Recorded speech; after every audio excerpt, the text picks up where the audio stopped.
Dahil pinagbaklas tayo ng aparador, magpapalit sila ng aparador namin at saka ang mga kwarto namin pipinturahan, kaya binaklas ang lahat-lahat. So ngayon, ito na yung aking alkansya pati buksan kasi nga magtatatong kami ng iba-ibang ngalan.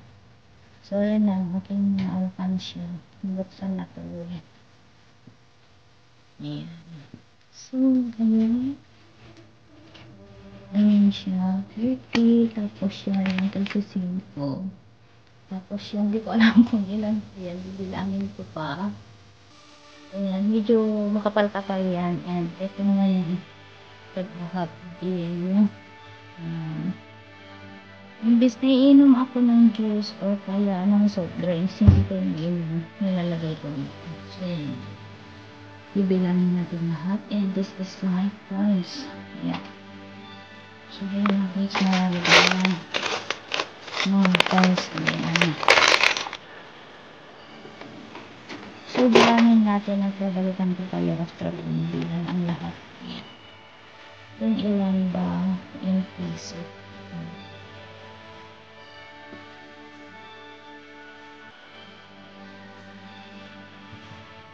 Yan, ayan na. Ito yung 30 KD. Ayan. Uy, 30 KD. Tatlo. Tapos, ito 25. And then, ito 34. Ayan. 9 and half. Nag-blurred and me. 9 and half yan. Ba't nag-blurred? Ayan, 9 and half siya lahat. Yan. 9 and half yan. And ito 4 KD lahat. So, ayan na nga. 30 plus 25 plus 34. Ayan. 24 KD. 9 and half. And 4 KD is equals 102.5. So, ayan, 102.5. Ang equivalent yan sa piso ay, ayan. O, ayan, nakalagay na siya.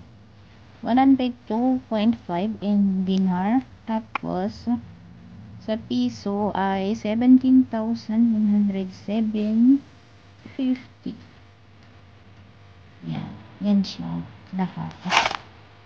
So, itong mga coins, hindi ko pa nabilang. Mahaba-habang oras to. So, yan na lang. So, meron na tayong pumasko sa mga bata. Dati kong pasko. Ayan. So, magpili na mga pumasko sa mga bata. And that's it. Ayan. Ipon-ipon. Instead na pagbili ng juice or kaya soft drinks. Ayan na. Kinakarga ko na lang sa box ko. So, ayun na.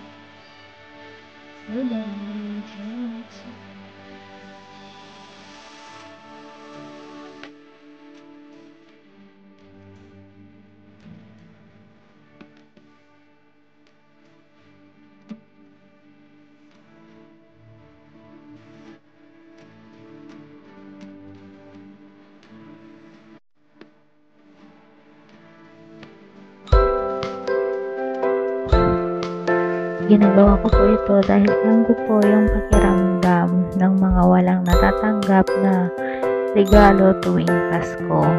At dahil isa po ako doon. And ngayon, ayaw ko na meron ako nakikita ng mga bata na walang natatanggap sa araw ng Pasko. Kaya ginagawa ko ang abot ng aking makakaya para makapagbigay kahit yung mga nasa palibot ko lamang.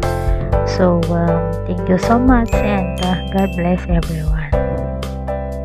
Yung panbili ko sana ng soft drinks or juice, nilagay ko na lang dito sa box at ito na yon. Hindi ko alam kung ilang buwan siya pero mahigit na 1 year po yan.